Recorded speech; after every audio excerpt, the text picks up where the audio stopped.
Om Sahana Vavatu Sahano Bhunaktu Sahabiryam Karvavahai Tejasvinavadhe Tamastu Ma Vidvishavahai.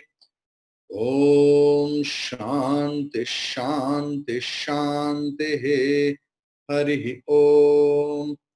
Om Shuklam Varadharam Vishnum Shashivarnam Chaturbhujam Prasannavadanam Dhyayet Sarva Vignopasantaye Saraswati Namastubhyam Varade Kamarupini Vidyarambham Karishyami Siddhir Bhavatu Me Sada. Om Sada Shiva Samarambham Shankaracharya Madhyamam Asmadacharya Paryantam Vande Guru Paramparam Shruti Smriti Purananam Alayam Karunalayam Namami Bhagavat Pada Shankaram Loka Shankaram Shankaram Shankaracharyam Keshavam Badarayanam Sutra Bhashya Krito Vande Bhagavantau Punah Punaha. Om Ishvaro Gururatmeti Murti Bheda Vibhagine Yoma Vatvyapta Dehaya Dakshinamurtaye Namaha. Gurur Brahma Gurur Vishnu Gurur Devo Maheshwaraha Guru Sakshat Param Brahma Tasmai Sri Gurave Namaha. Om Sri Chinmayayati Shasya Gurum Vande Tapovanam Tam Himavat Vibhutim Vai Jnana Vairagya Rupinam Samastajana Kalyane Niratam Karunamayam Namami Chinmayam Devam Satgurum Brahmavidvaram.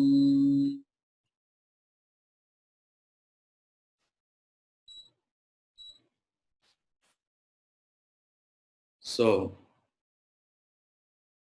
yesterday was very auspicious day, Guru Purnima. Pranam to all Guru Parampara.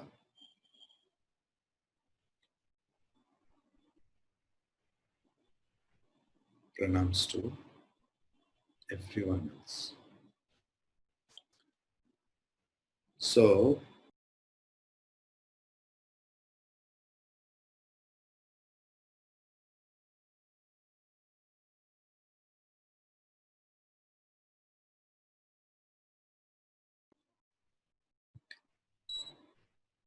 renunciation of lower ideals to attain higher ones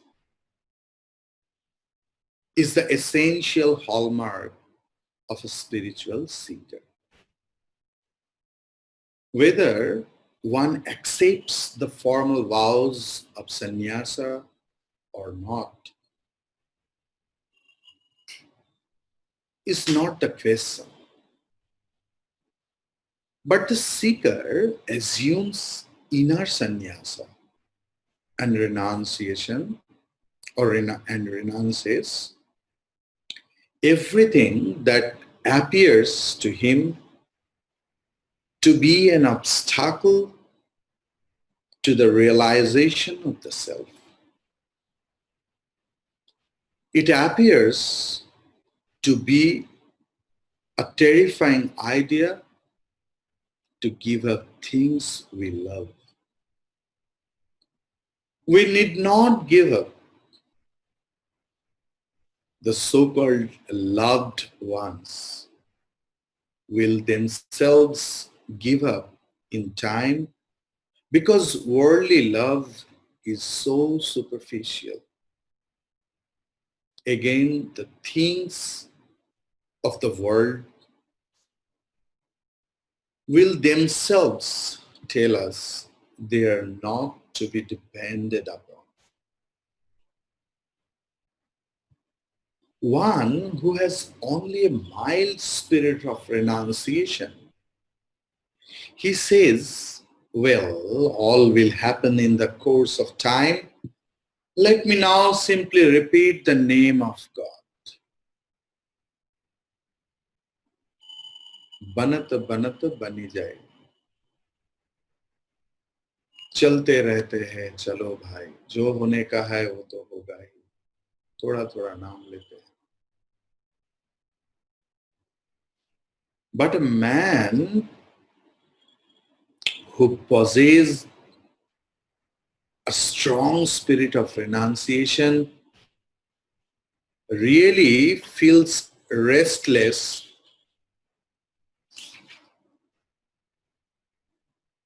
for God as the mother feels for her own child. That person has inward resolution.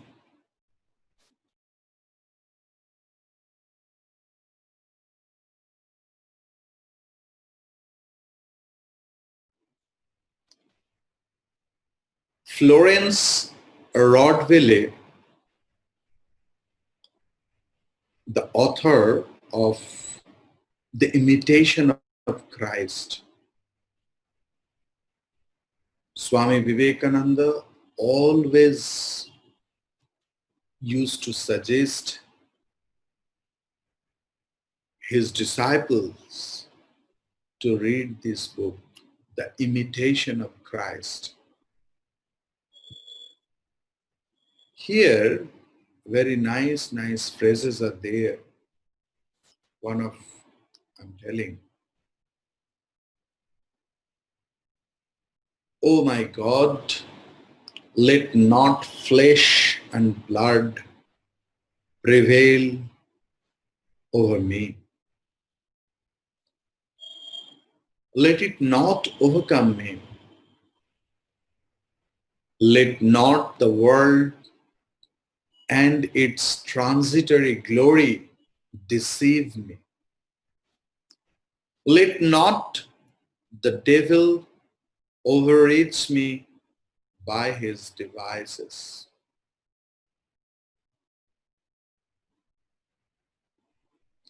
Another Western writer, Bhakta devotee, Rabbi Stephen Wise, his name, is said to have commented thus: let something so high and noble come into your life that it shall be expulsive of everything low and mean.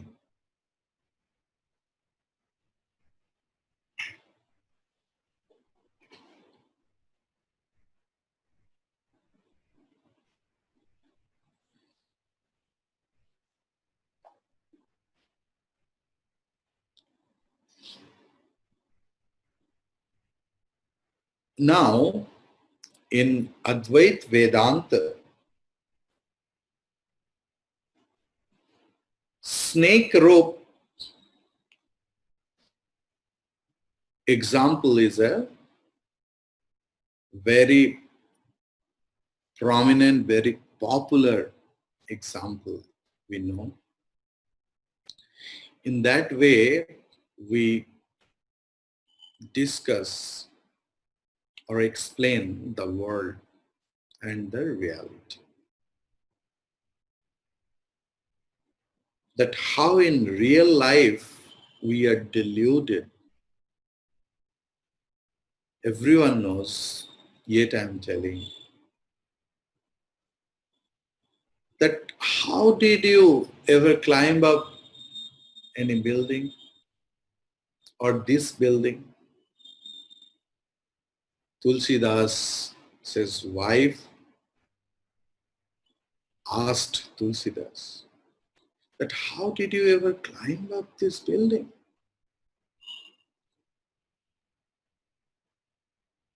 Tulsidas replied, "You were careful enough to let a rope down the window. I caught hold of it and climbed up. I entered through the window. You know, oh my beloved wife, how mad I am after you. I could not stay at home without you. So I came here crossing the turbulent river." When everyone saw it was not a rope, it was a snake. Just opposite. Means Vedanta says that the rope is there on the ground, either in the dawn or the dusk time. And people misunderstand in this mixing atmosphere of light and shadow. Someone says it is a snake, someone says it's a dried garland, bhuchidra, etc., etc., etc. But here, the snake was misunderstood as a rope. And his wife told, "Fie on your so-called love. If only you had even a little attraction for God that you have for this filthy body, you would have achieved much. Give up this false attachment for something that is impermanent and concentrate on God. This alone will help you. This alone will help you."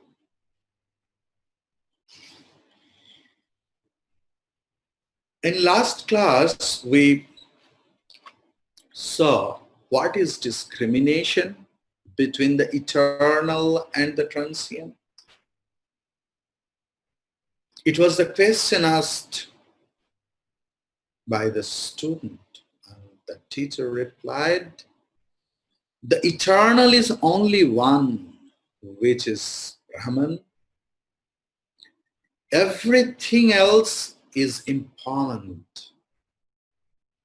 This is discrimination between the real and the unreal.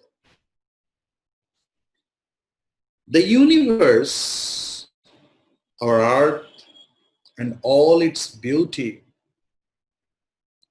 our own bodies, which we love so dearly, our mind, our brilliance, all are anityam, impermanent. They are not absolutely not there.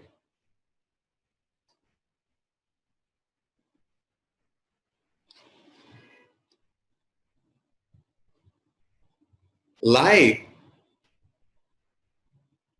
the hare's horn.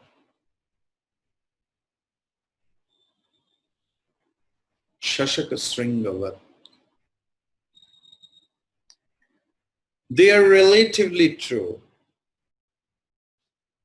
but they are not permanent.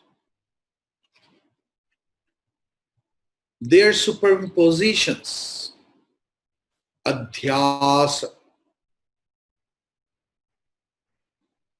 on reality. They are false creations, vivarta.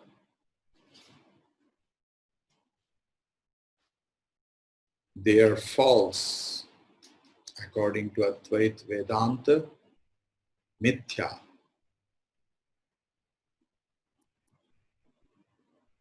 that which is impermanent or false, or superimposition, is also anitya or unreal. So we should seek the real Naiskarma Siddhi, verse number 66 by Sureshwaracharyaji says, this illusion is baseless and is opposed to all logic. It cannot endure inquiry even as darkness cannot endure the sun.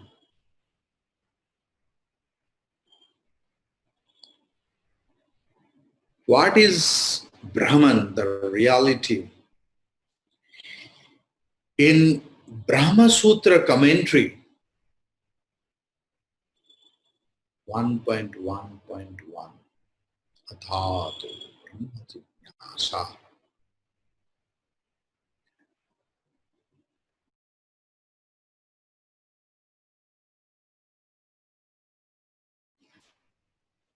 Athātu Brahma Jignāsa.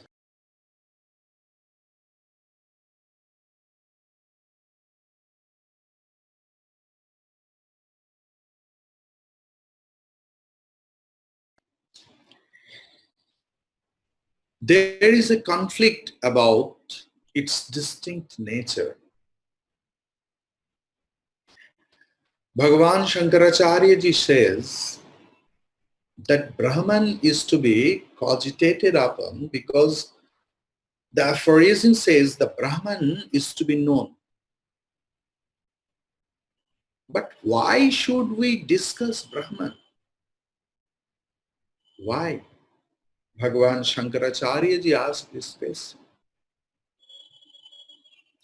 Because there is a conflict about its distinctive nature.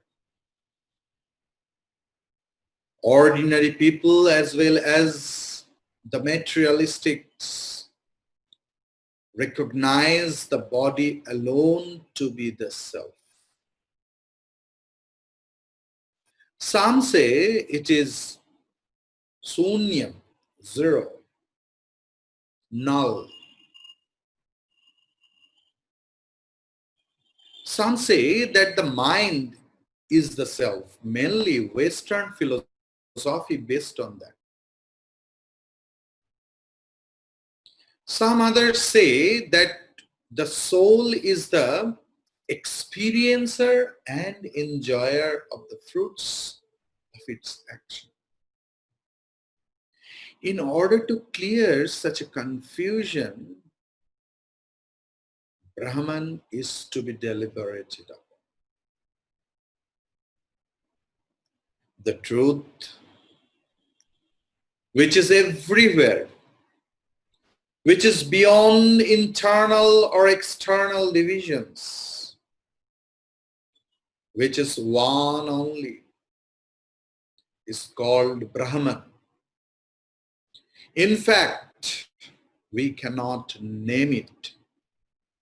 It is beyond name and form. Yet for convenience, we give it a name. Otherwise, if we don't name it or recognize it, then like all crows are same. You can't say that crow came into my home and took out my favorite piece of sandwich. Or if one person have 10 children, if they don't have any name, it's very difficult to call them or anything else. There is no utility value. So for the utility value in our transactional world, we name. So that reality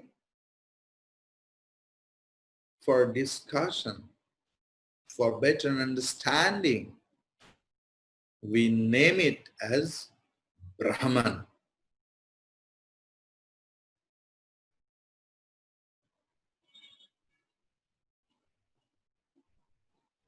This Brahman is called Sat, existence itself.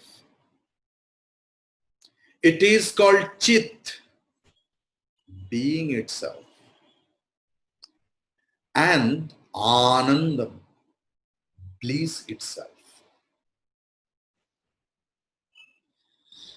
This is the conception of reality that Upanishads, the Brahma Sutra and Bhagavad Gita give us. How did this reality become this universe we live in?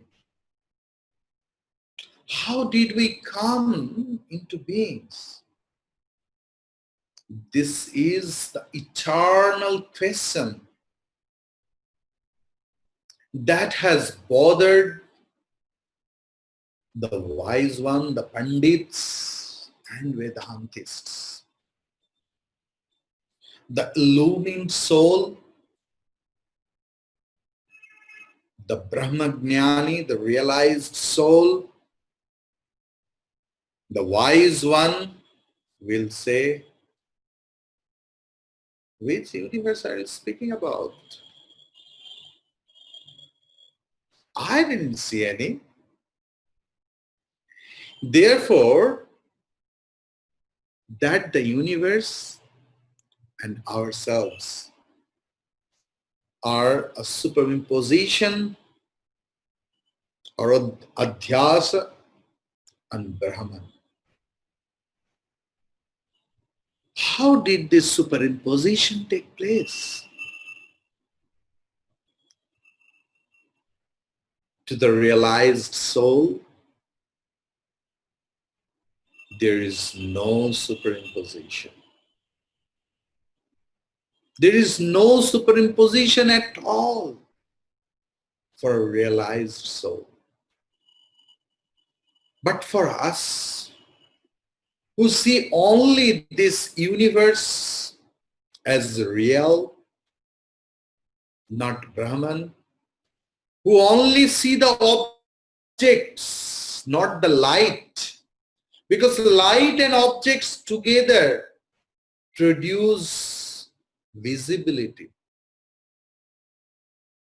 Just think, I told you, I gave you a task to meditate upon, that what we see, really we see the vastu or object, or the object plus light. But we never pay attention to the light. We only pay attention to the object. Here also,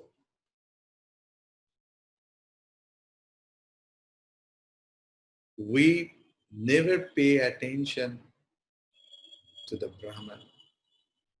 There should be some explanation. Brahmagnanis or the wise or the realized soul will, in order to bring us out in this dream, say that the dream we are seeing is a concoction of ignorance, ajnana. But we should add the phrase as it were in all place here.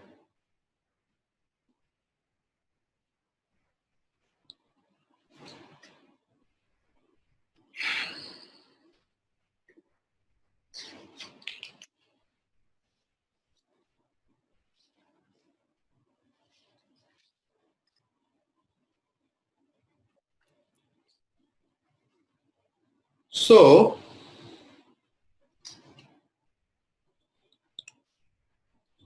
in Tattva Bodha, we see, if we go to the 5th verse,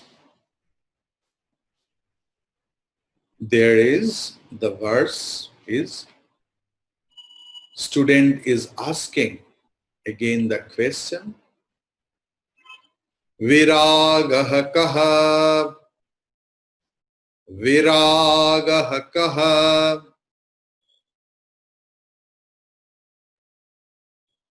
iha swarga bhogeshu ichharahityam, iha swarga bhogeshu ichharahityam. Guru replied that viragah, dispassion, kaha, what? What is dispassion? Mainly, you know, our Indian blood has some inbuilt operating system, inbuilt apps, in mobile phone. So we generally never ask this question. But our Western friends, Western students, they sometimes ask this typical terminology. What is dispassion?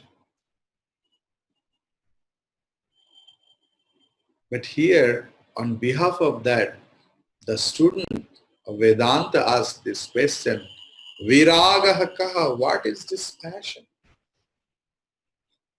Guru replied, Iha swarga bhogeshu ichharahitya. The enjoyments in this world and heaven. Iha means here. Swarga means in the heaven. Bhogeshu in enjoyments. Ichharahityam, lack of desires. People are fear about the word dispassion. They feel that they have to give up their spouse and children and all the pleasures of life to gain dispassion.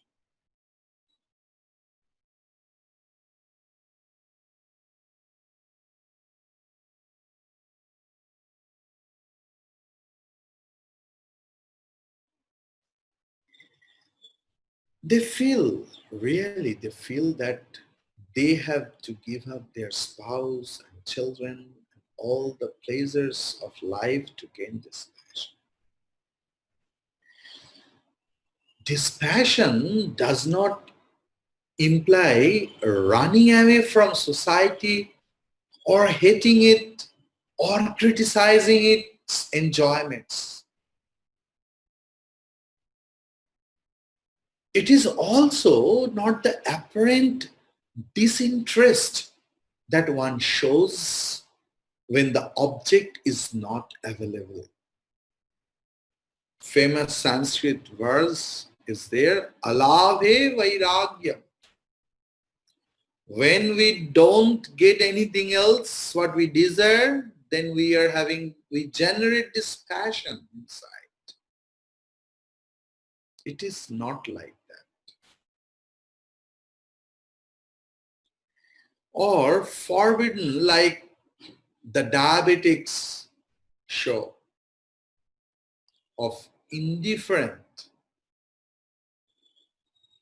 Diabetic people, they show indifference towards the sweets. I don't like.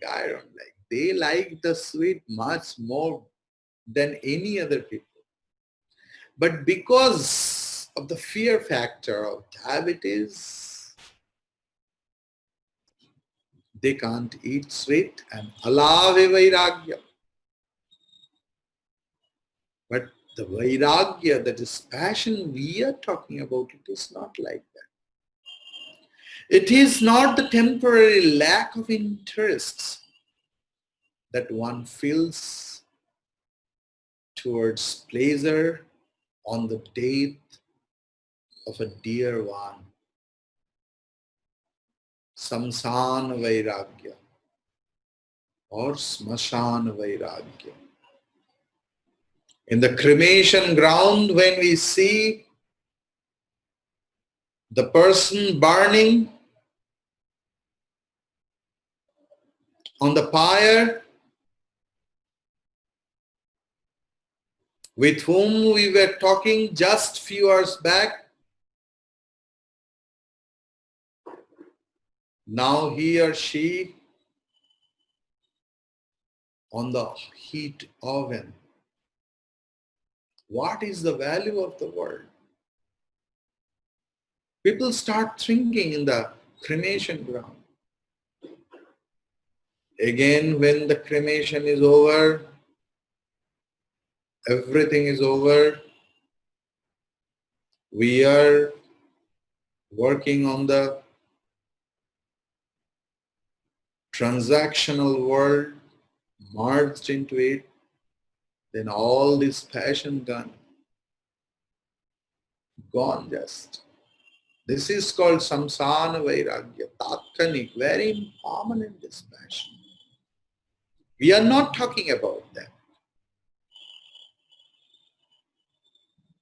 People run after objects thinking that they give joy. By objects is also implied persons and situations. He is temporarily happy when he gains them and unhappy when he does not. His craving increases as also his dependence on the object. When he has determined the sorrowful and impermanent nature of objects, he stops craving for them. When he realizes that joy is not in objects,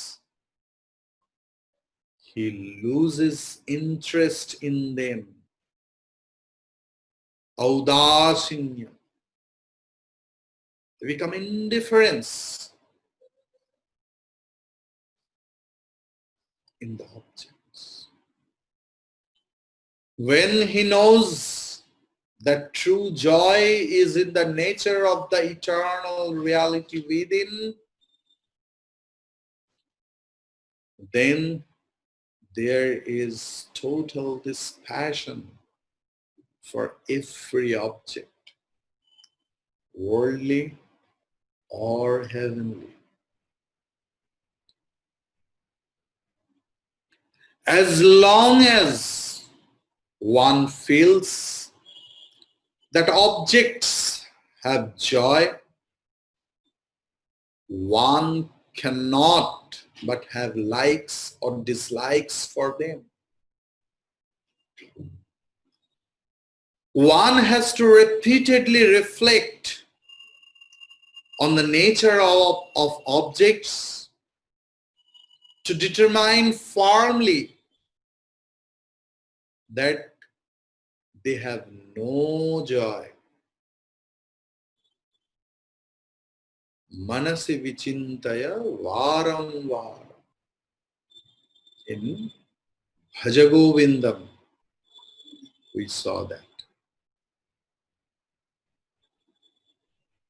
As the mind tends to superimpose joy either on the same or different objects.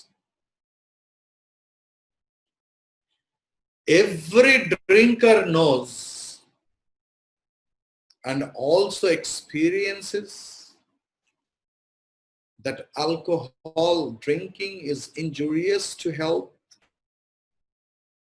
yet most are unable to give up drinking. You know.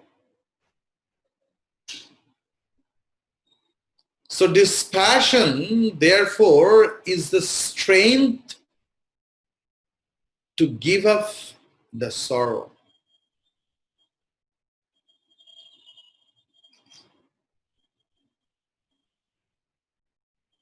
Dispassion, therefore, is a strength, is a faculty, is the strength to give up the sorrow-giving, impermanent and joyless objects, mentally or physically.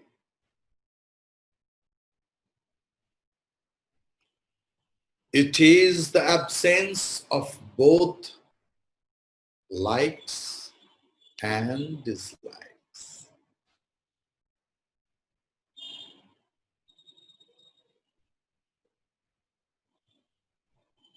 We are bound by our raga dvesha, likes and dislikes.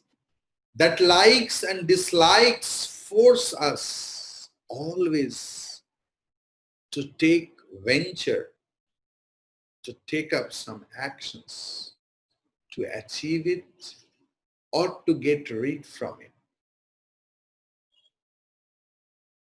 We have dispassion for particular objects, but crave for certain others.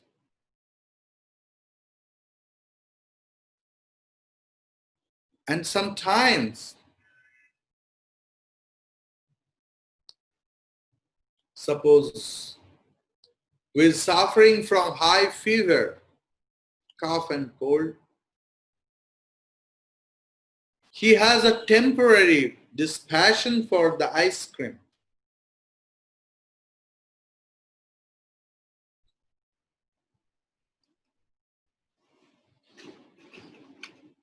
Many are disinterested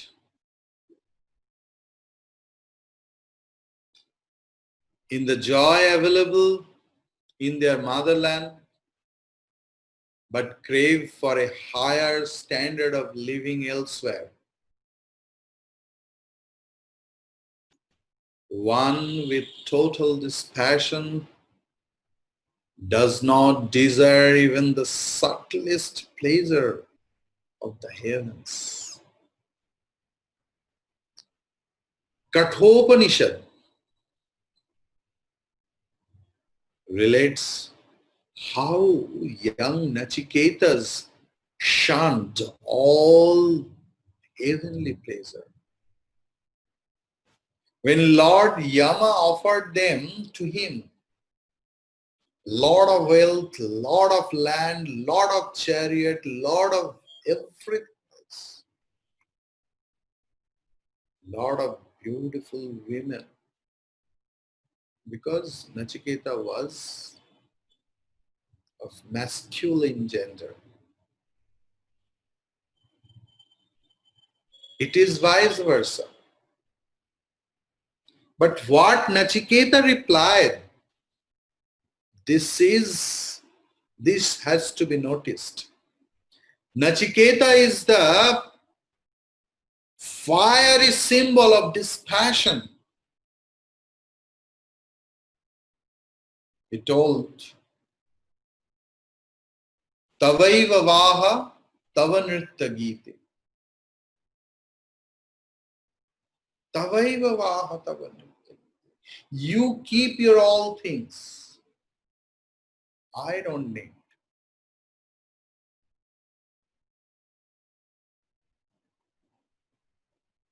Dispassion arises from discrimination. वैराग्य विवेक से आता है.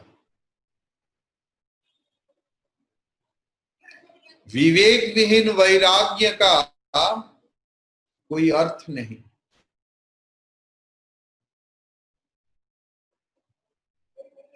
बहुत लोग बहुत सारे चीज फेंक देते हैं, लेकिन उसमें विवेक नहीं रहता.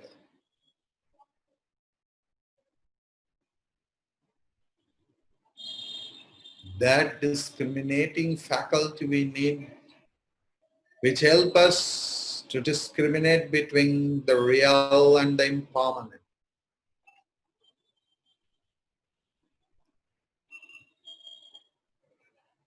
Dispassion purifies the mind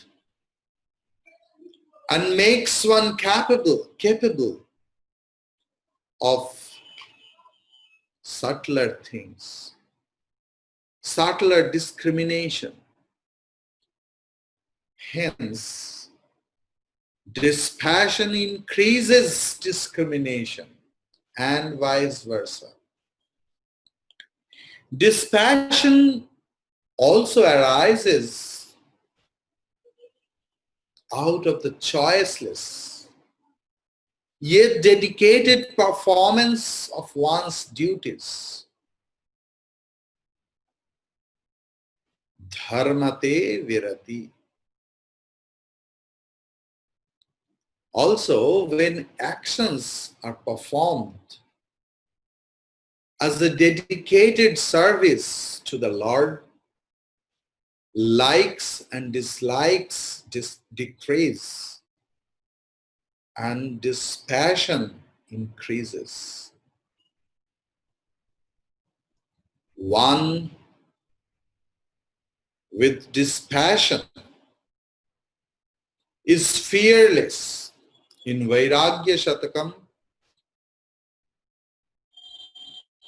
King Bhartrihari, Sage Bhartrihari says, Vairagyam eva abhayam. If we want to be fearless, really, we must have to have Vairagyam, dispassion. Dispassion is fearlessness. As a person doesn't depend upon anything for his or her joy, he or she is peaceful and cheerful, irrespective of the presence or absence of objects of enjoyment.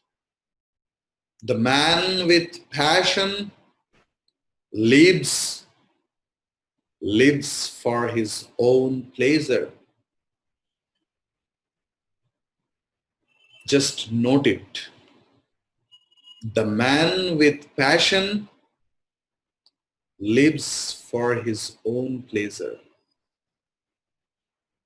Whereas one with dispassion truly loves and deserves others. Discrimination and dispassion are the two wings on which the seeker flies towards the truth.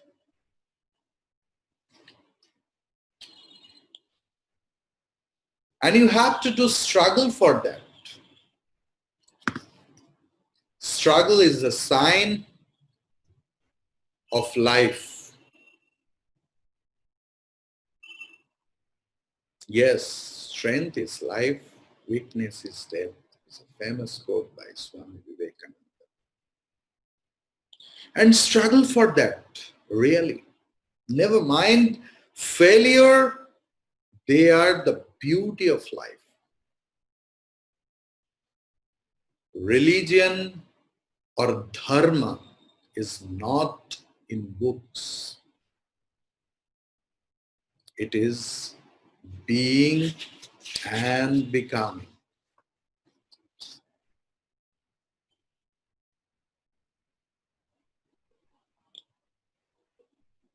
That religious teachings, that spiritual teachings should be constructive, not destructive. Out of purity and silence,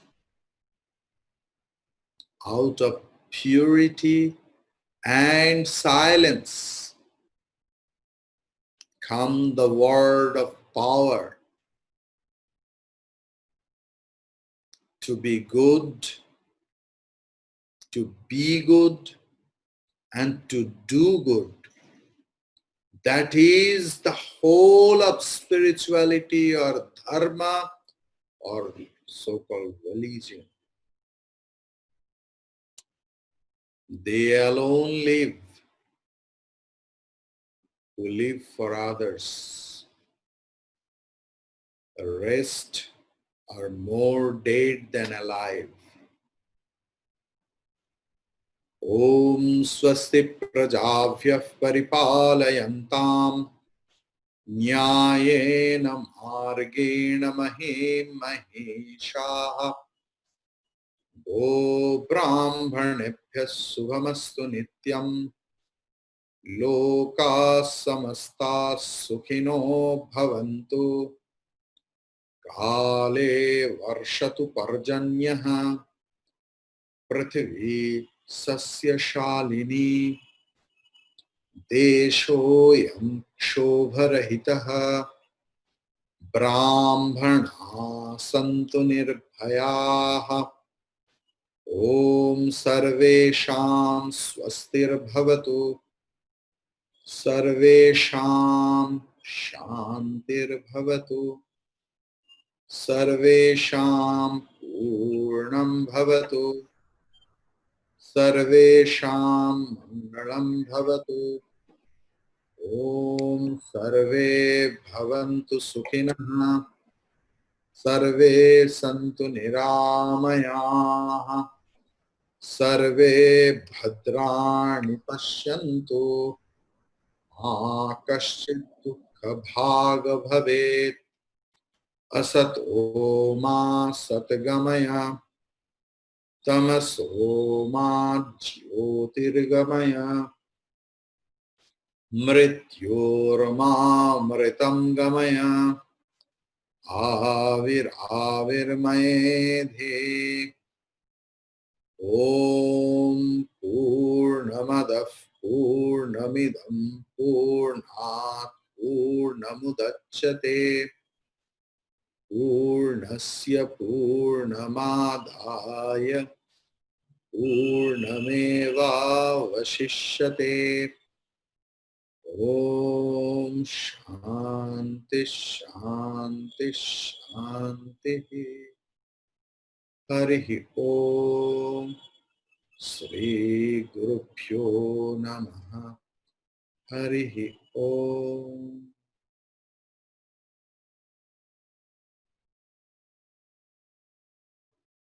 Hari Om to everyone else. Hope Hari Om Swamiji. Happy Guru Purnima. Happy Guru Purnima. Happy Guru Purnima. Hope you all. Hari Om Swamiji. Hari Om. Hari Om. Hari Om Amma. If you have any question regarding the class, you may ask. Though it is very simple, I just narrated. I hope all of you are enjoying. We Yes, will again tomorrow. thank you. Hari Om.